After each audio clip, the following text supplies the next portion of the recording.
4부로 넘어가 보도록 하겠습니다. 자, 근데 이제 그 내용이 특별히 이 책에 나는 사탄이 번개처럼 떨어지는 것을 본다. 이 내용에 좀 나와 있는 것 같아요. 1부가 성서의 폭력이에, 2부가 신화의 수수께끼, 그리고 3부가 십자가의 승리. 뭐 대충 이런 형태의 내용이 이 책에 있다고 합니다. 이 책 제목부터가 참 재밌어요. 지라르 같은 인문학자, 철학자가 사탄이 번개처럼 떨어지는 것을 이런 책 제목을 장악하는 게 참 재밌습니다. 자, 성경 속의 희생양들 있습니까? 성경 속의 희생양들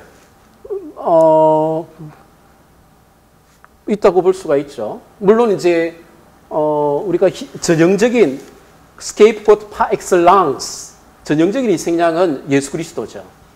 예수 그리스도. 근데 아까 제가 예수 그리스도는 희생양이지만 희생염소가 아니다는 걸 굉장히 강조를 했어요. 희생양과 희생염소를 우리가 구분 없이 그냥 사용할 수도 있고, 우리가 통상 그냥 스케이프고트를 희생양으로 하지만은 양과 염소를 구분하는 것이 굉장히 중요합니다. 성경을 이해하기 위해서는.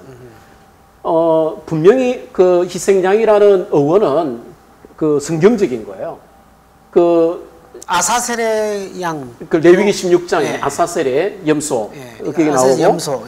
그 이야기 전에 이제 그 라비올랑스 엘러스 아크의 폭력과 성스러움이 출판되었을 적에 많은 사람들이 침묵했었는데, 그때 프랑스에서 활동했던 일본의 인류학자 마자오 야마구치라는 사람이 어떤 이야기를 했느냐면, 지라르를 굉장히 적극 지지하면서 흥미로운 이야기를 했어요. 일본에는 희생양이라는 단어 자체가 없다. 그 말이 맞아요. 희생양이라는 단어 자체가 굉장히 지극히 성경적이고 기독교적인 것이고, 희생양이라는 단어를 쓰는 순간 이미 희생양 메커니즘에 대한 비판적인 인식이나 비판적인 비판을 전제하고 있는 거예요.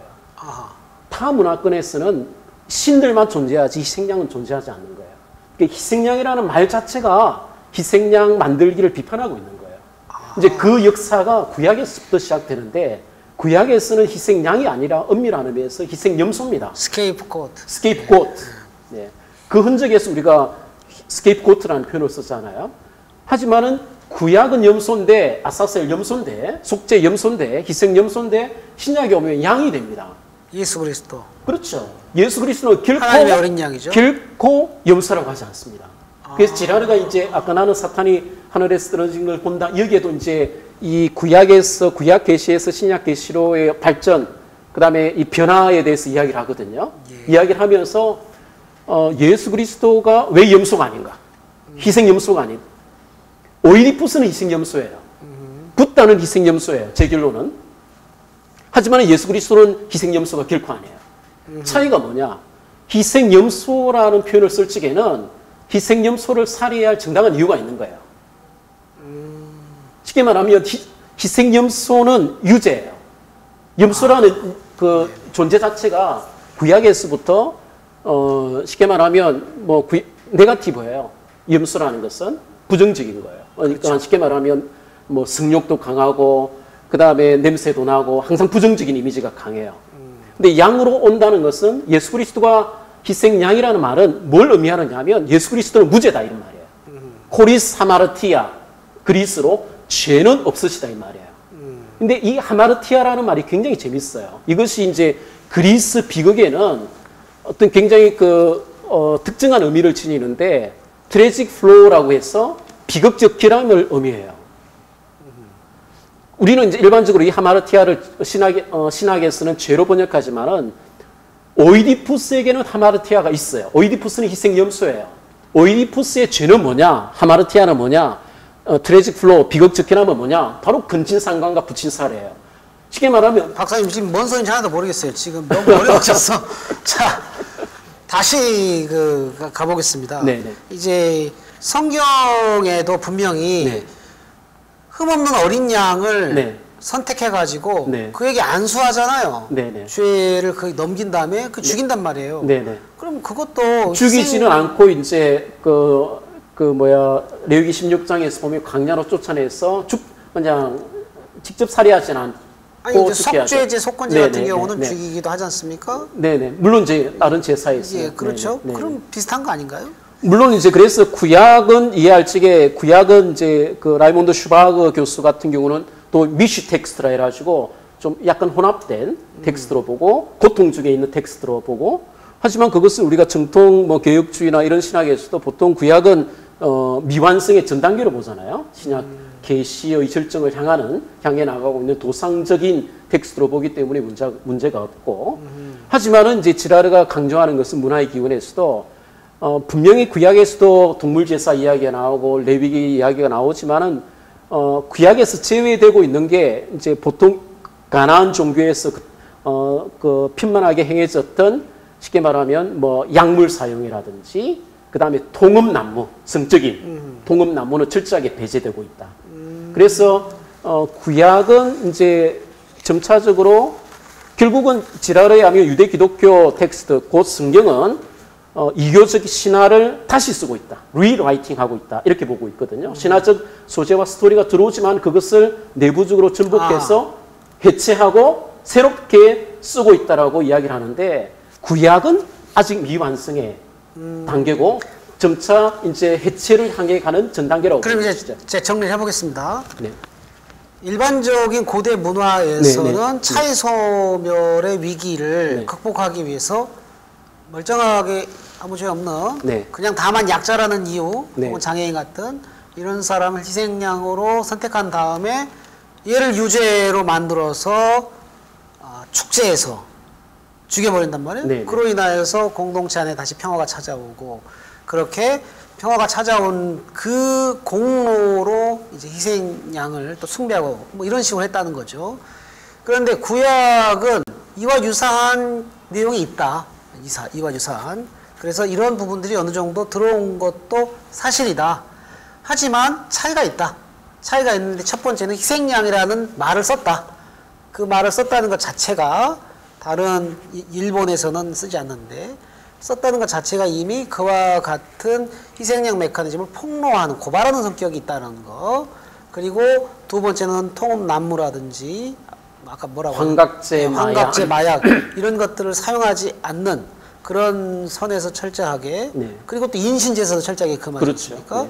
그러니까 이런 점에서는 네, 네. 유사한 부분도 있으나 네. 그러나 차별성도 존재하고 네, 네. 그리고 그것이 점점 네, 네. 더 네. 커져가는 네, 네. 차별성이 더 완벽하게 네, 네. 완성되어가는 그런 방향으로 가고 그렇죠. 있다. 그렇죠. 그렇게 보고 이제 이미 하지만은 구약에서부터 이 그 신화 해체 결국은 성경은 신화에 대한 해체 디컨스트럭션이라고 우리가 뭐 데리다 해체주의라는 표현을 쓴다면 해체라는 디컨스트럭션이라는 표현을 쓴다면 지라르 스스로가 성경은 신화에 대한 디컨스트럭션이다 이런 표현을 쓰거든. 해체다. 근데 해체는 그 해체의 시작은 이미 이제 구약에서부터 시작되는데 가장 결정적인 구조적으로 가인과 아벨 그다음에 신화와 로물루스 레물루스 신화의 유사성과 함께 급진적인 불연속성을 통해를 볼 때 나타난다는 것이죠. 아까 이야기했듯이 성경은 철저하게 살해자를 정죄하고 피해자인 아벨의 피를 신원하는 피를 듣고자 하는 관점을 가지고 있는 그래서 2016년 보니까 그 장르 마리옹이 시카고 대학에서 지라르 그 컨퍼런스에서 나와가지고 그런 이야기를 하더라고요. 정치 철학적으로 보면 성경이야말로 최초로 승리자의 관점에서가 아니라 희생자의 관점에서 기록된 최초의 문서다. 그런 이야기를. 그러니까 로모스와 레물루스의 관계에서는 로물루스와 레무스의 관계에서는 네. 누가 누구를 죽이죠? 그러니까 형인 로물루스가 동생 레무스를 죽이자. 로물루스가 레무스를 죽인 다음에 네. 그 형이 네. 승리자가 되는 것이고 승리자고 승리자의 관점에서 로마 건국신화는 로마가 쓰여졌고 그 형에 의해서 세워진다. 네. 롬이라는 단어도 로물루스에서 나왔죠. 레무스는 잊혀져 버렸죠. 묻혀져 버렸죠. 약자는 네. 죽고 희생양인 거죠. 네. 그리고 네. 승리자가 네. 위대한 영광을 차지했는데 네. 네. 매우 그와 유사하게 보이는 네. 카인과 아벨의 네. 성경 텍스트는 반대다 이거죠. 네. 네. 그렇죠? 네. 죽인 네. 카인 완전 범죄를 행했지만 반대일 뿐만 아니라 전복시키고 있죠. 그 이교적 신화의 관점을 전복시키고 있다. 그러니까 뒤엎는 것이죠. 그러니까 처음에는 가인이 승리한 것 같았는데 네. 하나님께서 아벨의 핏소리를 들으시고 네, 네. 약자, 네. 희생양의 그 외침소리에 귀를 기울이시고 네, 네. 그 아벨을 신원해 주셨다. 복수해 네. 주셨다. 네, 네. 그런 점에서 네. 카인과 아벨의 이야기는 네. 그러니까 쉽게 말하면 레무스와고는 완전히 다르다. 그러니까 과인과 아벨 이야기를 또 하나의 신화로 볼 것이 아니라 과인과 아벨 이야기는 결국 세계 모든 신화에 공통적으로 존재하는 이 로물루스와 레무스와 같은 이야기에 대한 새로운 전복, 해체, 비판이다. 이렇게 보는 것이죠. 전 세계 어디에도 카인과 아벨 같은 이야기는 존재하지 그렇죠. 않는다. 그렇죠. 근데 왜 그러면 우리가 또 하나의 신화라고 오해받을 수 있는데 그런 이야기가 들어오느냐. 목적은 내부적인 전복 또는 해체적인 리라이팅, 새로 글쓰기 라고 그렇게 표현하는 것이죠. 욥은 어떻습니까? 네? 욥. 욥도 이제 지라르는 욥하고 그리스 오이디푸스를 비교합니다. 이게 굉장히 중요하거든요. 욥과 오이디푸스.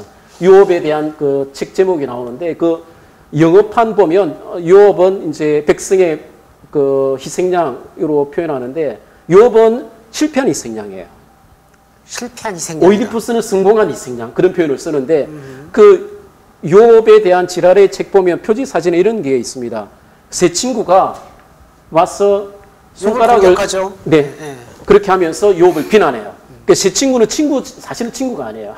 일종의 그 욥을 계속 비난하는 거예요. 네가 뭐 잘못한 모르고 지은 죄들이 있을 것이다. 그렇게 사실은 일종의 종교 재판이나 마녀 사냥 하듯이 증죄하고 비난하는 거예요.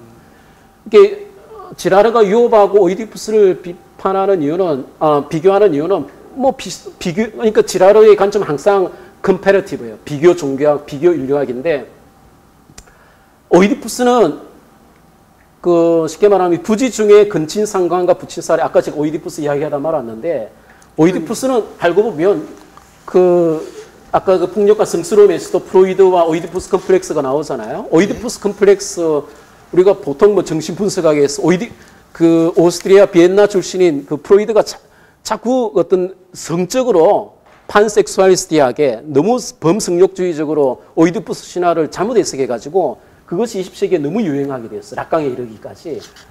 지라르가 이제 새롭게 교정하고 있는데 오이디푸스 컴플렉스라는 것은 그게 쉽게 말하면 우리 모든 사람들이 내적으로 어떤 어머니하고 성관계하고 싶고 그 아버지를 죽이고 싶은 어떤 억압된 욕망이 있는 것이 아니라 살부혼모라고 하죠. 네? 살부혼모.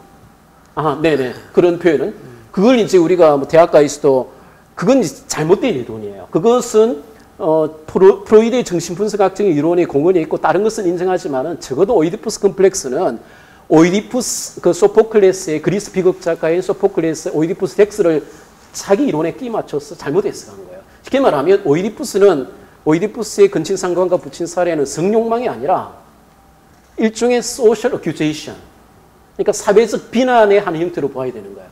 희생양으로 만드는. 그렇죠. 쉽게 말하면 세상에서 제일 나쁜 놈이 어떤 놈이겠어요. 아버지를 죽이고 어머니하고 관계를 하는 놈이 제일 나쁜 놈 아니겠어요. 그러니까 오이디푸스는 세상에서 제일 나쁜 놈이에요. 죽어 마땅한 자다. 이게 죽어 마땅한. 그러니까 희생 염소로 만들기 위한. 오이디푸스는 희생양이 아니에요. 엄밀히 나누면서. 문자적인 의미로 스케이프고트 역할을 하고 있는 거예요. 쉽게 말하면 유죄예요. 오이디푸스는. 왜냐? 유죄 쫓겨날만 하잖아요. 추방당하거나 살해당할만 하거든.